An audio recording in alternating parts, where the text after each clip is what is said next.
कल हमने basically menopause देखा था और कुछ और डिजीजेस हमने देखे थे। स्टार्टिंग तो सुना था हाइपोथायरायडिज्म से किया था आपने।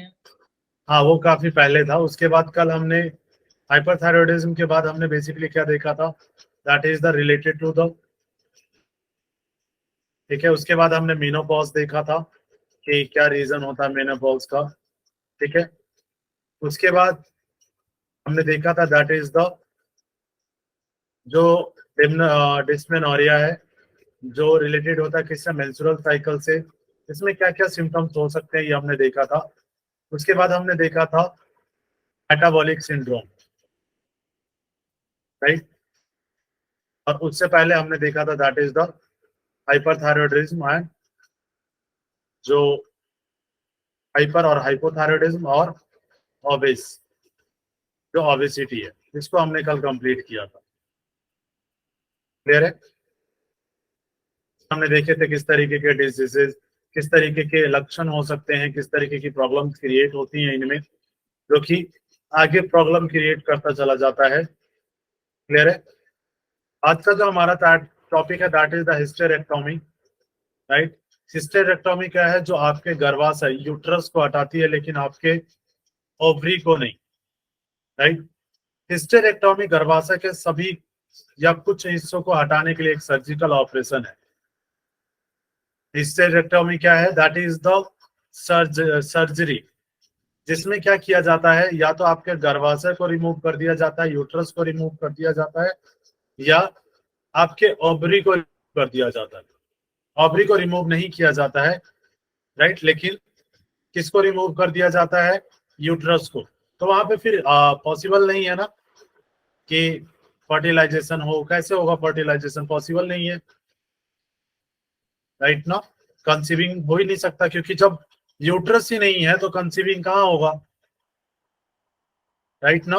कुछ कंडीशंस में आपने देखा होगा कि जो आ, कुछ प्रॉब्लम्स क्रिएट होती हैं। जैसे कई बार क्या होता है ना कि जो फर्टिलाइजेशन होता है, तो फर्टिलाइजेशन तो फिलोपियन ट्यूब में होता है, लेकिन जो बेबी का जो एम्ब्रॉयज का जो डेवलपमेंट होता है, जो जाइगोट होता है, वो इम्प्लांट कहाँ होता है, यूट्रस के लेयर में।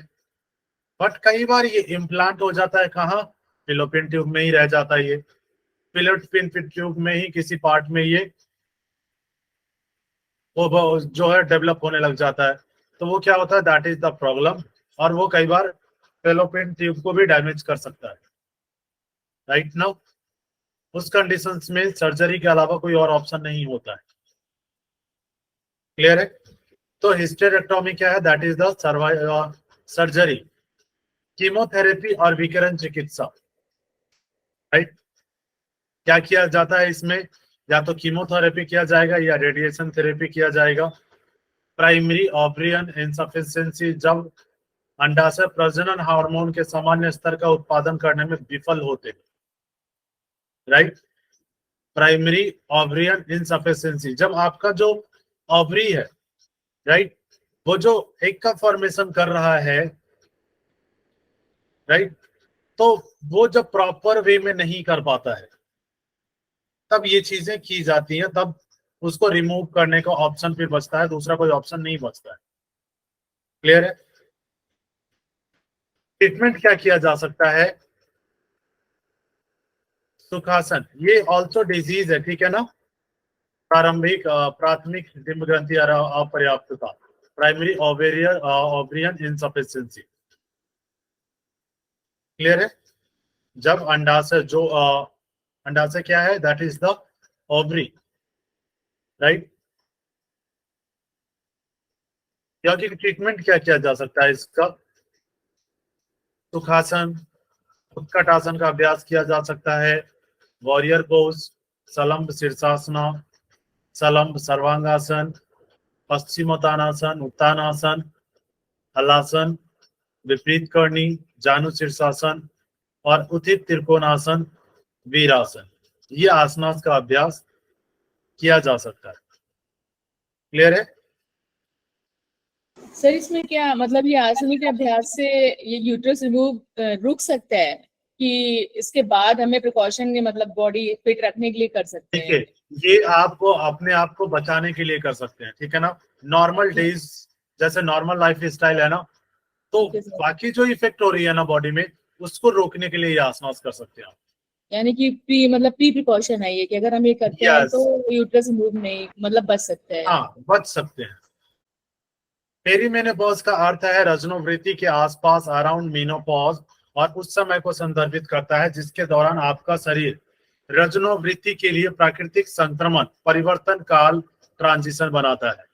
जब मेनोपॉज होता है ना, तो उससे पहले कुछ सिम्टम्स होते हैं, एक टाइम पीरियड होता है जहां पे ये स्टार्ट होने से पहले का टाइम पीरियड, राइट, जिसको प्री मेनोपॉज कहा जाता है, जो प्रजनन वर्षों के अंत को चिन्हित करता है, जो ये दिखाता है कि इसके बाद क्या है, आफ्टर दैट फर्टिलाइजेशन जो होता है वो नहीं होगा।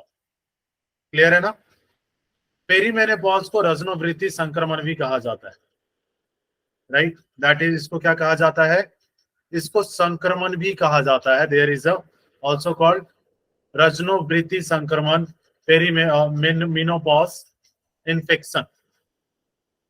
क्लियर। आप रजनोवृत्ति जैसे लक्षणों का भी अनुभव कर सकते हैं, जैसे कुछ सिम्टम्स आ सकते हैं मेनोपॉज के, जैसे कि नींद की समस्या, right, there is a less sleep, कम नींद आएगी, योनि का सूखापन, right, there is a dryness in the vagina. एक बार जब आप मासिक धर्म की अवधि के बिना लगातार 12 महीनों से गुजरते हैं, ठीक है, जब कंटिन्यूअसली 12 मंथ तक जब मेंस्ट्रुएशन नहीं होता है, तो आप आधिकारिक तौर पर रजनोवृत्ति तक पहुंच गए होते हैं, ठीक है। If there is a 12 month continuously there is a no any menstrual cycles is occurring, in that conditions आप किस स्टेज में होते हैं, that is stage is called menopause, और पेरी मेनोपॉज की अवधि खत्म हो जाती है। वो जो स्टेज होती है that is there is a ending of the perimenopause. Clear है। हाँ सर जी, जी इसका पीडीएफ भेज दीजिएगा तो। हाँ जी, भेज देंगे, बिल्कुल भेज देंगे, ठीक है ना।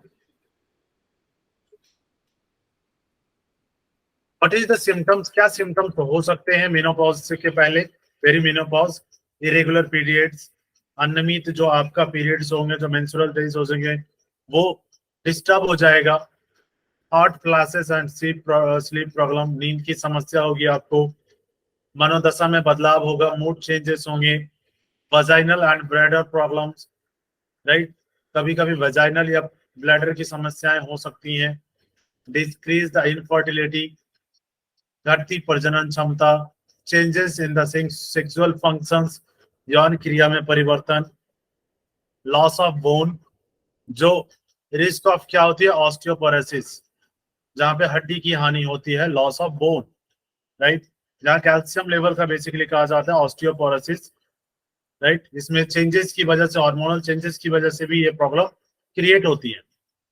चेंजिंग कोलेस्ट्रॉल लेवल, आपके जो कोलेस्ट्रॉल लेवल है उसमें क्या होता है, चेंजेस कम ज्यादा होना स्टार्ट हो जाता है। सर ये हड्डी की हानि से क्या मतलब है यहाँ पे?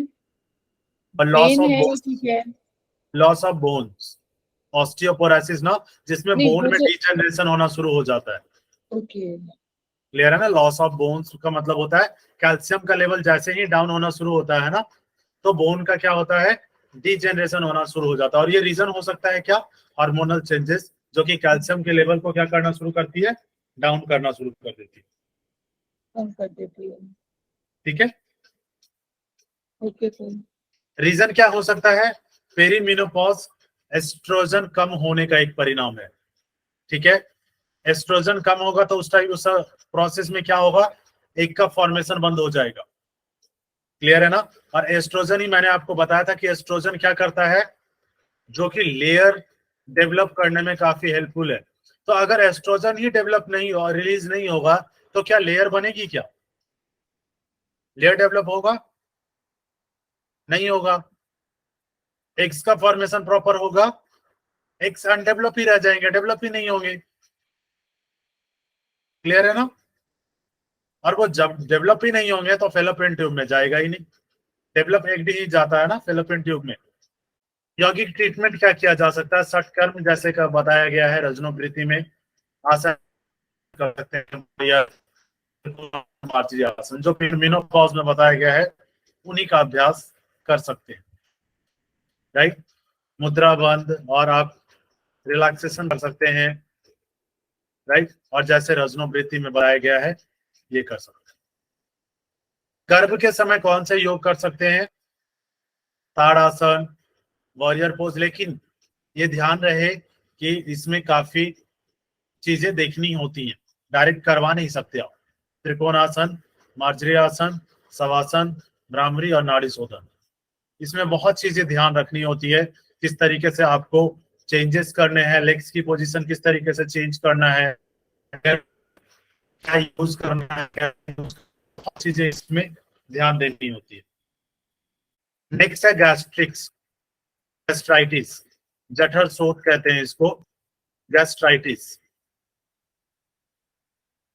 तो विमुखमास है, स्टमक की परत की सूजन है, स्टमक की लेयर होती है ना, स्टमक के लेयर की क्या है? That is the swelling of layer of your stomach, right. Gastritis क्या है? There is a swelling of your layer जो होती है स्टमक की, उसमें swelling, that is called gastritis. Gastritis की जो सूजन सबसे अधिक उसी जीवाणु से संक्रमण का परिणाम है जो पेट के अल्सर का कारण बनता है, राइट। जो कुछ बैक्टीरियाज होते हैं ना, जो रीजन होते हैं किसका? अल्सर का भी। क्लियर है ना? अल्सर के दो रीजन होते हैं, क्लियर है ना सभी को? एक तो HCl और सेकेंड बैक्टीरिया, क्लियर है? तो यही क्या होता है, जिम्मेदार होता है किसके लिए? इन्फेक्शन के लिए।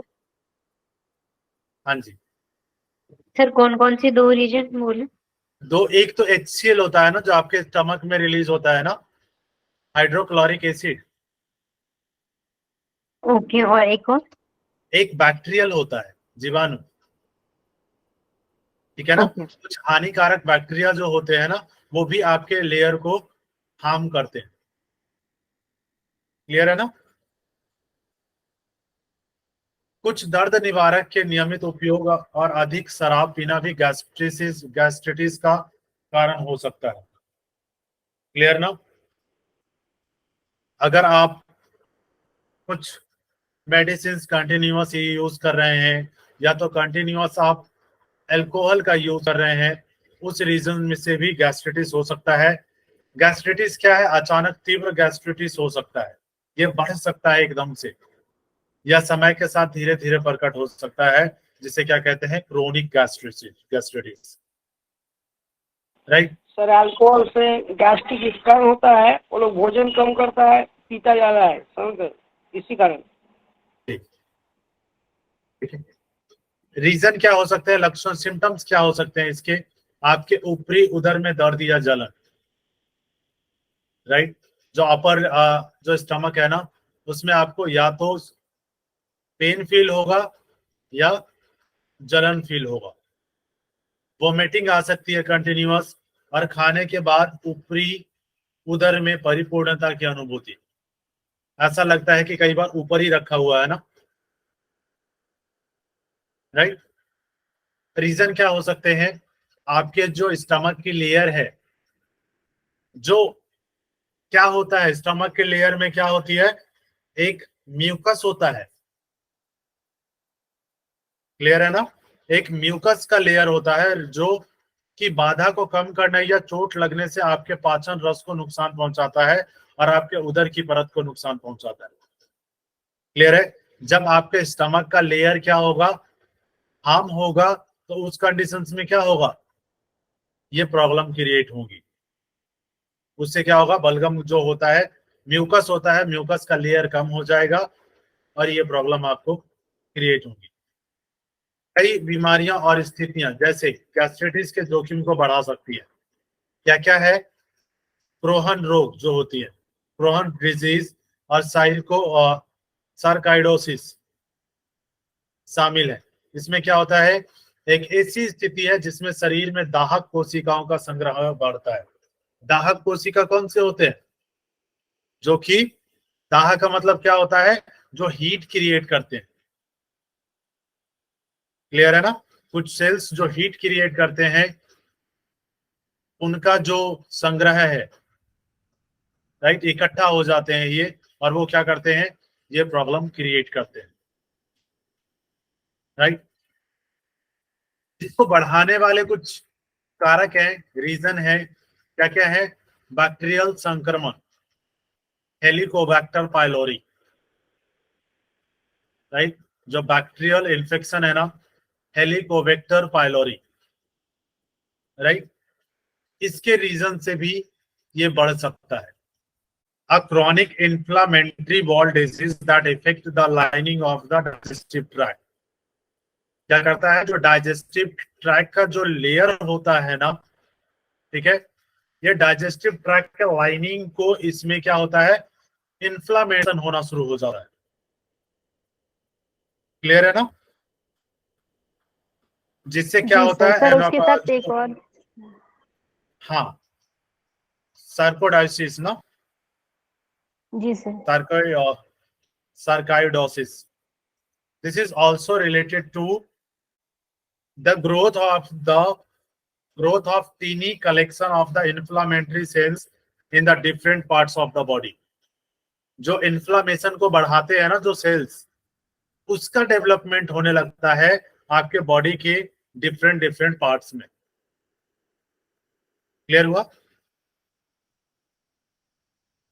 जी सर। Sir yes. वो क्रोहन रोग को, वो आंत में जो सूजन होती है वैसा ही होता है पाचन यस, तंत्र में? दैट इज द स्वेलिंग ना। ओके। ठीक है। और जो सार्काइडोसिस जो है वो क्या है, यहाँ पे सेल्स का डेवलपमेंट शुरू होता है। कौन से सेल्स का? जो इन्फ्लामेटरी सेल्स हैं, जो इन्फ्लेशन को क्या करते हैं, इन्फ्लामेशन को बढ़ा देते हैं, उत्तेजना को बढ़ा देते हैं। ठीक है ना? जठरा शोथ के जोखिम को बढ़ाने वाले कारकों में जो हमने देखा, बैक्टीरियल जो इन्फेक्शन है ये भी हो सकता है, हेलिकोबैक्टर पाइलोरी, ये क्या है, दैट इज द बैक्टीरियल संक्रमण, इन्फेक्शन। दर्द निवारक दवाओं का नियमित उपयोग, जैसे एस्प्रिन, इवोब्रोफेन, ये क्या है, ये सारे क्या है, ये पेन किलर्स हैं, ये है ना। जैसे ही कुछ होता है कहते हैं एस्प्रिन ले लेते हैं, इवोफ्रेन ले लेते हैं, सभी क्या है, ये काफी ज्यादा हानिकारक है, right. Advil, Motrin, IB, others and naproxen, Aleve, Anaprox, ये भी दवाएं हैं। क्लियर है? इवोब्रोफेन जो कहा जाता है ना, ये और ऑल्सो आर पेन किलर। इनका उपयोग भी कई बार ये रीजन बनता है। बड़ी उम्र, अगर एज बढ़ रही है उस कंडीशंस में भी ये चीजें कई बार हो जाती हैं। एक्सेसिव अल्कोहल का यूज, स्ट्रेस, राइट, आपने के अपने शरीर में कोशिकाओं का हमला, ये क्या कहते हैं, जो सेल्स होती हैं वो आपके ही जो हेल्दी सेल्स होते हैं उसको खत्म करना शुरू कर देते हैं। ऑटो इम्यून डिजीज होते हैं जो। क्लियर है ना? पेट, जिसे स्वप्रतिक्षित जठर शोथ कहा जाता है, राइट। ऑटो इम्यून जठर शोथ अधिक है। ऑटो इम्यून गैस्ट्राइटिस जो विटामिन B12 की कमी से भी जुड़ा हुआ है। ऑटो इम्यून जो गैस्ट्राइटिस जो है वो किससे जुड़ा हुआ है, B12 की कमी से। अदर डिजीज भी हो सकती हैं और कुछ स्थितियां भी हो सकती हैं, सम स्टेजेस। नेक्स्ट हम देखेंगे दैट इज द इंडाइजेशन, अपच। अपच इसे क्या कहा जाता है, अजीर्ण भी कहा जाता है। एक सामान्य शब्द है जो आपके ऊपरी अमाशय में असुविधा का निरूपण करता है। अपच कोई डिजीज नहीं है, ठीक है ना, लेकिन ये आपके जो स्टमक का अपर वाला पार्ट है ना, अपर 3 लेयर होते हैं ना, कौन कौन से? फंडिक, पायरोलिक फंडिक, पाइलोरिक और याद नहीं आ रहा सर एक। फर्स्ट वाला कुछ और है। फंडिक तो सेंटर में है ना, cardiac, cardiac cardiac, fundic and pyloric. Clear है ना? Cardiac, fundus and pylori. तो ये किसमें होता है? कार्डियक से रिलेटेड है ना, जिसमें ये लगता है आपको कि देयर इज अ अजीब सा आपको फील होता है, देयर इज अनकंफर्टेबलनेस फील होती है। भोजन के दौरान शीघ्र शीघ्र पूर्णता अनुभूति, थोड़ा सा भी खाएं तो आपको लगेगा कि नाउ इट इज ओके। भोजन के बाद असहजता से पूर्णता का एहसास, अनुभूति, राइट। आपको फील होगा, काफी ज्यादा अनकंफर्टेबल फील होगा। ऊपरी आमाशय में बेचैनी, स्टमक के अपर वाले पार्ट में आपको काफी ज्यादा बेचैनी फील होगी। ऊपरी आमाशय में जलन, जो स्टमक का सबसे अपर लेयर है देयर कार्डियक, उसमें क्या होगी? आपको जलन फील होगी, स्वेलिंग फील होगी और जी मिचलाना जैसे सिम्टम्स हो सकते हैं। रीजन क्या होता है? कई बार ना हम खाना बहुत जल्दी खाते हैं, है ना, कुछ काम है या कहीं जाना हो, हम जल्दी जल्दी खा के खत्म करने की सोचते हैं। इसके रीजन से भी हो जाता है। कभी कभी अपच जब डाइजेस्ट नहीं होता है अन्न पाचन स्थितियों के कारण, जिनमें क्या है, जैसे वसायुक्त, वसायुक्त क्या है? जो फैट वाली आप चीजें लेते हैं, चिकना या मसालेदार भोजन, काफी ज्यादा अगर उसमें ऑयल है, ठीक है, काफी ज्यादा मसाले हैं, तो भी ये प्रॉब्लम हो सकती है आपको। अगर बहुत अधिक कैफीन, है ना, कॉफी में जो कैफीन होता है उसका यूज करते हैं, शराब, चॉकलेट या कार्बोनेटेड जो पेय होते हैं, राइट ना, इसका यूज करते हैं, तब भी ये प्रॉब्लम हो सकती है। इंटेस्टाइन में क्या होता है? आमाशय, जो आपका स्टमक में, उसमें क्या है? देयर इज अ स्वेलिंग, जठर शोथ। पेप्टिक अल्सर हो सकता है इसका रीजन। सीलियक रोग होता है, ये इसका रीजन हो सकता है। धूम्रपान, अगर सर आप सीलिएक स्मोकिंग रोग क्या करते है? हैं, सीलियक रोग, right. Coeliac disease is related to an autoimmune disease. ये क्या है? An autoimmune reactions to eating gluten, a problem found in the wheat, barley and rye. कुछ चीजें जब आप खाते हैं ना, तो आपको इसमें ऑटो इम्यून रिएक्शन होना शुरू हो जाता है। क्लियर है? जैसे आप ग्लूटेन का इंटेक करते हैं, अब प्रोटीन किस में जो मिलता है? प्रोटीन व्हीट में, वार्ले में, इन सब में मिलता है। और ये खाते के साथ ही क्या होता है? एक ऑटो इम्यून रिएक्शन शुरू हो जाता है। क्लियर है ना? तो आपके पित्त की पथरी है, ठीक है, in the gallbladder stone, ठीक है, और स्ट्रेस हो सकता है, कब्ज हो सकता है। कुछ एंटीबायोटिक्स जो है, एंटीबायोटिक्स अगर आप मेडिसिन का यूज करते हैं और पेन किलर लेते हैं या आयरन की टैबलेट्स अगर ज्यादा इंटेक करते हैं, उस कंडीशन में ये हो सकता है। स्टमक का कैंसर, और जो आपका इंटेस्टाइन में रक्त का प्रवाह कम होना, देयर इज अ जो ब्लड की कमी है। आंतों का कीमिया और आंतों की रुकावट। आंतों की कीमिया मीन्स देयर इज अ, जो कीमिया क्या होता है? इंटेस्टाइन, वाम। वॉइस कट रही है सर, वॉइस कट जो रही है। इंटेस्टाइन की जो कीमोथेरेपी की जाती है ना इंटेस्टाइनल में, उस कंडीशंस में भी हो सकता है, ठीक है। और अगर कोई रुकावट आ रही है आपके इंटेस्टाइन में, तब भी ये हो सकता है। क्लियर हुआ? अभी आवाज ठीक है? सर एक बार रिपीट कीजिए सर, उस समय आवाज ब्रेक हो रही थी। हाँ, एक तो जो स्टमक का कैंसर है, ठीक है ना, इसके रीजन से हो सकती है। कुछ अगर आप एंटीबायोटिक्स ले रहे हैं, पेन किलर ले रहे हैं, आयरन की खुराक अगर एक्स्ट्रा ले रहे हैं, उस कंडीशन में भी हो सकता है। आपके इंटेस्टाइन में अगर ब्लड का फ्लो कम हो जाएगा, या तो कीमोथेरेपी टाइप में होता है, तब भी ये हो सकता है। और आंतों की, जो आपके इंटेस्टाइन में अगर वहां पे कोई डिस्टरबेंस क्रिएट होता है, तब भी इंडाइजेशन की प्रॉब्लम हो सकती है। इसके डिजीज जो क्या ट्रीटमेंट कर सकते हैं आप? कटकर्म में कुंजल, नौली, नेति, व्याघ्र क्रिया, लघु शंख प्रक्षालन और अग्निसार, इसका अभ्यास कर सकते हैं। आसनों में पवन मुक्तासन, वज्रासन, मंडूकासन, शशांकासन, मकरासन, पश्चिमोत्तानासन, मस्तेंद्रासन, भुजंगासन, इन आसनों का अभ्यास किया जा सकता है। प्राणायाम में क्या कर सकते हैं? भस्त्रिका और सूर्यभेदी। मुद्रा कौन से हैं?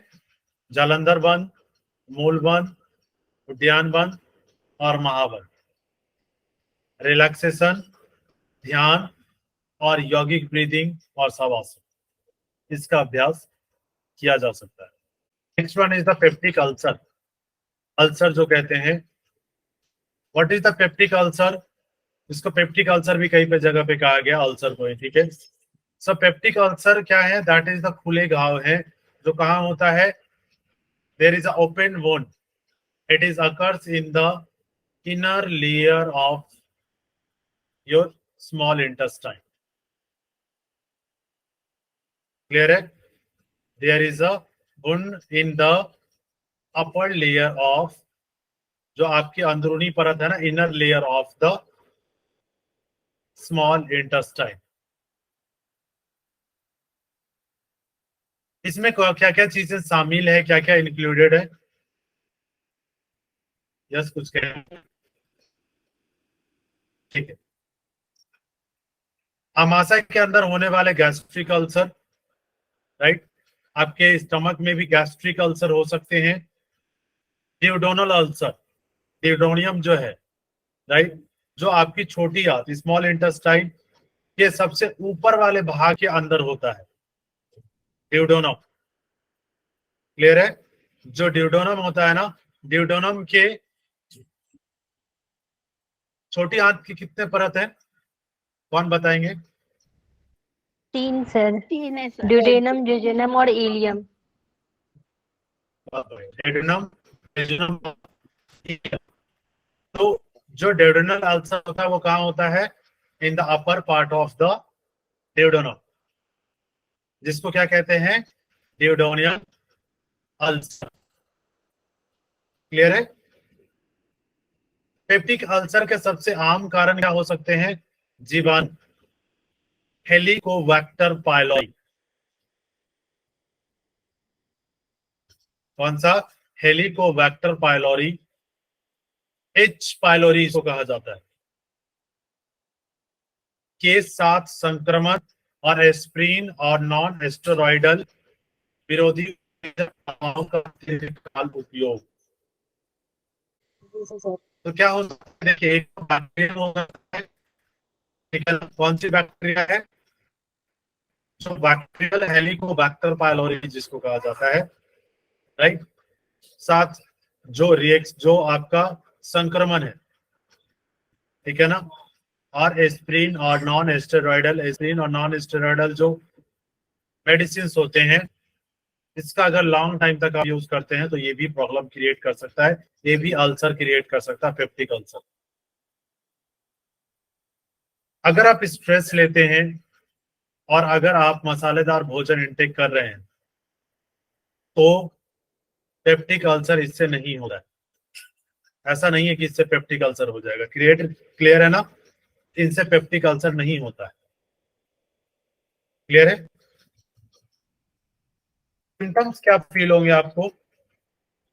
आमाशय में जलन, स्टमक में आपको जलन फील होगी, स्टमक का फूलना, सूजन या उबकाई, ठीक है, उल्टी टाइप का, वोमिटिंग टाइप का आना, वसा युक्त भोजन असहिष्णुता। अगर आप वसा युक्त भोजन कर रहे हैं ना, फैट से रिलेटेड, तो उसमें आपको अनकंफर्टेबलेस फील होगी और जी मिचलाना। क्लियर है? स्टमक का एसिड, स्टमक में कौन सा एसिड है? HCl, hydrochloric acid. क्लियर है ना? जो कार्डियक में निकलता है, दर्द को क्या करता है? और ज्यादा बढ़ा देता है। यह एसिड कब होता है? अक्सर खाली पेट होने के कारण हो रहा है। कुछ खाद्य पदार्थ खाने से या एसिड कम करने वाली दवा लेने से अक्सर दर्द से छुटकारा पाया जा सकता है। आपने कुछ खा लिया तो उस कंडीशंस में दर्द कम हो सकता है, ठीक है। और कुछ अगर आप दवाइयां लेते हैं तो भी दर्द कम हो सकता है। कुछ मेडिसिन भी हैं अल्सर के कुछ। हाँ जी, ये अल्सर जो है सर नेचुरोपैथी के हिसाब से बॉडी में हीट है, बिल्कुल उससे भी ट्रीट किया जा सकता है, ठीक है ना। अल्सर के जो मेन सिम्टम्स है, जो काफी ज्यादा क्रॉनिक सिम्टम्स हो सकते हैं, वो क्या क्या हो सकते हैं। एक तो वोमिटिंग आएगी आपको ब्लड की, जो लाल या काला दिखाई दे सकता है बिकॉज ऑफ द वुंड, क्योंकि वहां जो ब्लड है क्या हो रहा है, काफी ज्यादा बैक्टीरियल इन्फेक्शन की वजह से या तो HCl की वजह से वो लेयर क्या हो जाता है, जल जाता है, ठीक है ना। और वुंड में से क्या जो ब्लड होता है वो ब्लैक हो जाता है। मल या मल के गहरे रंग जो काले या टेरी होते हैं, जो फीसेस होती हैं वो काले रंग के हो सकते हैं, बिल्कुल ब्लैक हो सकते हैं। ब्रीदिंग में आपको काफी ज्यादा प्रॉब्लम फील होगी, बेहोश होने जैसे हालात हो सकते हैं। उल्टी अथवा जो वोमिटिंग फील होगी, मितली आएगी, जी मचलाएगा। अस्पष्टीकृत वजन घटना, आपका वेट जो है वो कंटिन्यूअस डाउन हो सकता है, राइट। आपका वेट कंटिन्यूअस डाउन होना शुरू हो जाएगा और आपको भूख भी कम लगना शुरू हो जाएगा।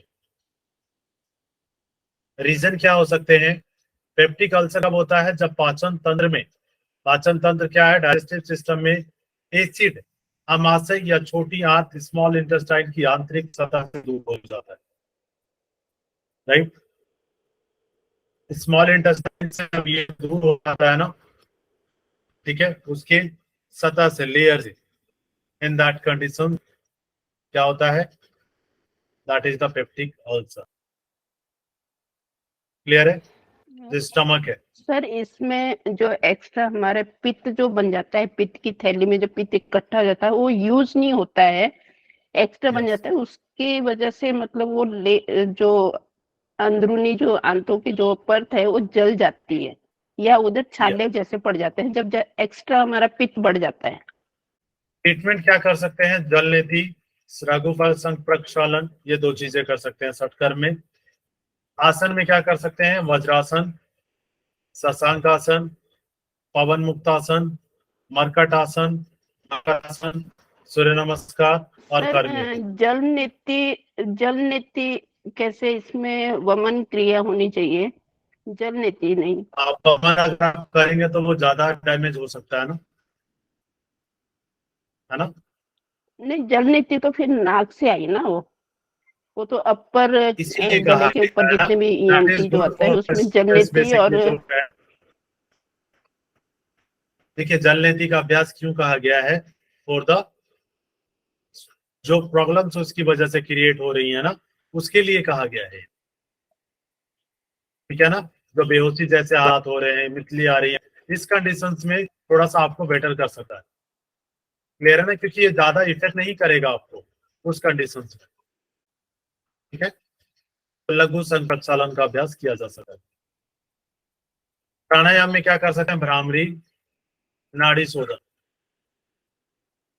और बंद मुद्रा बंद में शिथिलीकरण, आप रिलैक्सेशन कर शीतली सकते हैं। प्राणायाम भी इसके लिए, शीतली प्राणायाम भी इसके लिए अच्छा है, क्योंकि हाँ, पित्त की वजह से पित्त को शांत करने शीतकारी के लिए भी हम कर सकते शीतली हैं, प्राणायाम, ठीक है। शीतली और शीतकारी दोनों का यूज किया जा सकता है। शीतली शीतकारी दोनों, चंद्रभेदी प्राणायाम भी। यस, चंद्रवेदी भी फॉर द कूलनेस, ठीक है, ठंडे के लिए, जो जलन से आपको थोड़ा सा रिलैक्सेशन देगा। क्लियर है ना। नेक्स्ट है कोष्ठबद्धता। कोष्ठबद्धता को कब्ज भी कहा जाता है और इंग्लिश में इसको कहते हैं कॉन्स्टिपेशन। कब्ज क्या है, पाचन तंत्र की उस कंडीशंस को करते हैं, कहते हैं डाइजेशन प्रोसेस के उस डाइजेशन सिस्टम उस कंडीशंस को कहते हैं जिसमें कोई व्यक्ति या जानवर का मल जो फीसेस है वो क्या हो जाता है, हार्ड हो जाता है, तथा फीसेस को एक्सक्रिएट करने में काफी ज्यादा प्रॉब्लम होती है। कब्ज आमाशय की स्वाभाविक परिवर्तन की वह अवस्था है जिसमें मल निष्कासन की मात्रा कम हो जाती है, राइट। देयर इज अ जो फीसेस की एक्सक्रिएशन है वो क्या हो जाती है, डाउन हो जाती है, कम हो जाती है। जो मल है, जो फीसेस है वो हार्ड हो जाता है, उसकी आवृत्ति घट जाती है, या मल निष्कासन के समय अधिक बल प्रयोग करना पड़ता है, राइट। काफी ज्यादा एफर्ट क्रिएट करना पड़ता for the excretion of the faeces. Clear है। रीजन क्या हो सकते हैं, कब्ज सबसे अधिक तब होता है जब पाचन तंत्र के माध्यम से अपशिष्ट या मल बहुत धीरे धीरे चलता है, या आमाशय से प्रभावी ढंग से समाप्त नहीं किया जा सकता है, जिससे मल कठोर और सूखा हो सकता है। अगर प्रॉपर डाइजेशन प्रोसेस नहीं चलेगा, क्लियर है, काफी स्लो प्रोसेस में चलेगा, तो उस कंडीशंस में क्या होगा, जो फीसेस है वो काफी ज्यादा हार्ड हो जाएगा। क्लियर है। इसमें क्या होता है, क्लोन और रेक्टल ब्लॉकेज, राइट। रीजन हो सकता है क्लोन और रेक्टल ब्लॉकेज, वेदांत और मलाशय के आसपास की नसों के साथ समस्याएं, कारणों में ये चीजें हो सकती हैं। जो आपका क्लोन है और रेक्टल जो है ना, इसके आसपास की जो नर्व्स हैं, अगर इनमें प्रॉब्लम्स होती हैं तब भी ये प्रॉब्लम क्रिएट हो सकता है कॉन्स्टिपेशन का। क्या क्या रीजन हो सकते हैं इसके, autonomic neuropathy, right, autonomic neuropathy, multiple sclerosis, Parkinson's रोग, राइट, स्पाइनल कॉर्ड इंजरी और स्ट्रोक, इनके रीजन से ये हो सकता है। क्लियर है। उन्मूलन में शामिल और सर मांसपेशियों इसमें हाँ, जो हमारी लार्ज इंटेस्टाइन है वहाँ पे जो सोडियम और फास्फोरस का जो अब्सॉर्प्शन होता है वो एक्स्ट्रा मतलब हो जाता है, जिसकी वजह से मल जो तो सूख जाता है हमारा। इसके लिए बोलते हैं कि पानी एक्स्ट्रा पीना चाहिए, क्योंकि मिनरल का जो अब्सॉर्प्शन होता है वो हमारी बड़ी आंत में होता है। यस वो, यस जी बिल्कुल ठीक है। जो मिनरल का जो ऑब्जॉर्बेंस होता है वो किसमें होता है, इन द लार्ज इंटेस्टाइन, और Large जो intestine. मेनली जो न्यूट्रिएंट्स है उसे आपके स्मॉल इंटेस्टाइन।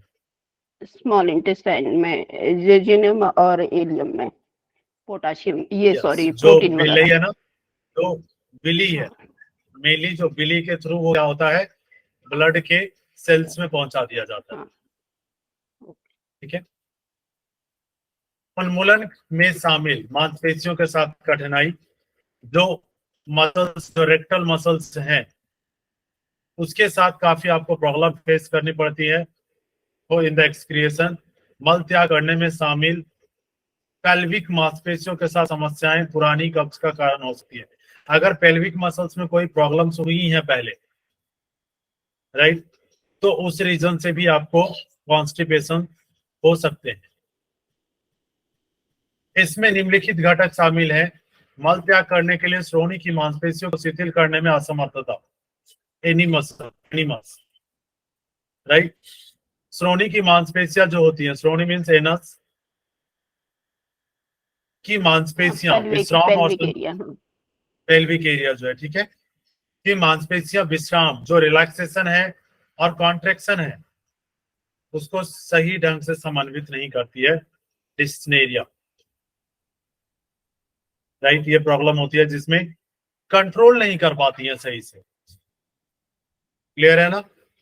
और कमजोर वहाँ की जो pelvic मांसपेशी होती है वो शिथिल हो जाती है, उनमें जो इलास्टिसिटी होती है हमारी मसल्स में वो वीक पड़ जाती है, जिसकी वजह से कॉन्ट्रैक्शन और रिलैक्सेशन नहीं होता है। यस, तो उसमें ब्लड का फ्लो है ना, उसकी वजह से, वो कम होने की वजह से वो क्या होता है, रिलैक्स्ड हो जाता है, शिथिल हो जाता है।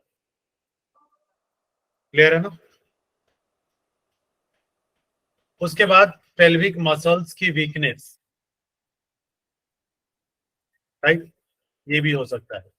कुछ ऐसी परिस्थितियां हैं जिसमें हमारा जो हार्मोन है इनबैलेंस हो सकता है। कैसे, और शरीर में क्या करते हैं, जो मटेरियल्स हैं, जो लिक्विड पदार्थ हैं, उसको संतुलित करने में मदद करते हैं। ये क्या होते हैं, जो आपके हार्मोन से ये क्या करते हैं, आपके जो बॉडी में जितने भी लिक्विड है ना, उसको कंट्रोल करने में हेल्प करते हैं, और हार्मोन के संतुलन को परेशान करने वाले रोग और स्थितियां कब्ज का कारण बन सकती है। ठीक है ना। हार्मोनल इनबैलेंस का भी मेन रीजन हो सकता है क्या, कॉन्स्टिपेशन, राइट, जिसमें क्या क्या चीजें शामिल है, मधुमेह, डायबिटीज, ओवर एक्टिव पैराथायरॉयड ग्रंथि, हाइपरथायरॉयडिज्म, ठीक है, गर्भावस्था, ठीक है, pregnancy time, and under active thyroid, under active thyroid, अगर एक्टिव थायराइड नहीं है, हाइपरथायरॉयडिज्म, हाइपोथायरॉयडिज्म। क्लियर है। ये रीजन हो सकते हैं, कारण, इसके कारण ये चीजें हो सकती हैं, कब्ज का, ठीक है, कब्ज के कारण ये चीजें हो सकती हैं आपको। पुरानी जो ओल्ड का जो कब्ज होती हैं, ठीक है, इसके जो रीजन होते हैं, इसके जो बढ़ाने वाले जो सिम्टम को बढ़ा देते हैं, वो क्या क्या हो सकते हैं, इसको और बढ़ा देते हैं, राइट। जो बेसकता है, महिलाओं में एक जोखिम हो सकता है, निर्जलित होना, डिहाइड्रेट, ऐसा आहार लेना, ऐसी डाइट लेना जिसमें फाइबर कम हो। क्लियर हो। अगर फाइबर आपके भोजन में कम होता है, आपके फूड में जो आप इंटेक कर रहे हैं, अगर फाइबर कम है, तो भी ये प्रॉब्लम हो सकती है। कम या कोई शारीरिक गतिविधि नहीं करनी, अगर आप कोई एक्टिविटी नहीं कर रहे हैं, तब भी ये क्रिएट हो सकता है। क्लियर है। ट्रीटमेंट क्या कर सकते हैं, लघु संघ प्रक्षालन षटकर्म में, संघ प्रक्षालन, अग्निसार, नौली, बस्ती, ये क्रियाएं कर सकते हैं। जो आसन है, ठीक है, वो संघ प्रक्षालन के पहले आसन किए जाते हैं, ठीक है, 5 आसन 6 आसन, उसमें 5 आसन बताए गए हैं, राइट। वो सारे अभ्यास किए जा सकते हैं कि सभी आसन, आगे और पीछे मुड़ने वाले सभी आसन, पेट पर दबाव देने वाले सभी आसन, जिससे स्टमक के ऊपर प्रेशर जनरेट होता है, वो सभी आसन कर सकते हैं। प्राणायाम का अभ्यास शीतली और शीतकारी छोड़कर सभी प्राणायाम कर सकते हैं, क्योंकि शीतली और शीतकारी करेंगे तो क्या होगा, बॉडी और डाउन हो जाएगा। जबकि यहाँ पे किस चीज की जरूरत है, एनर्जी की जरूरत है, ऊर्जा की जरूरत है। क्लियर है ना। मुद्रा और बंद का अभ्यास किया जा सकता है, रिलैक्सेशन, ध्यान और योग निद्रा का अभ्यास किया जा सकता है। आज हम लोग यहां तक रखें,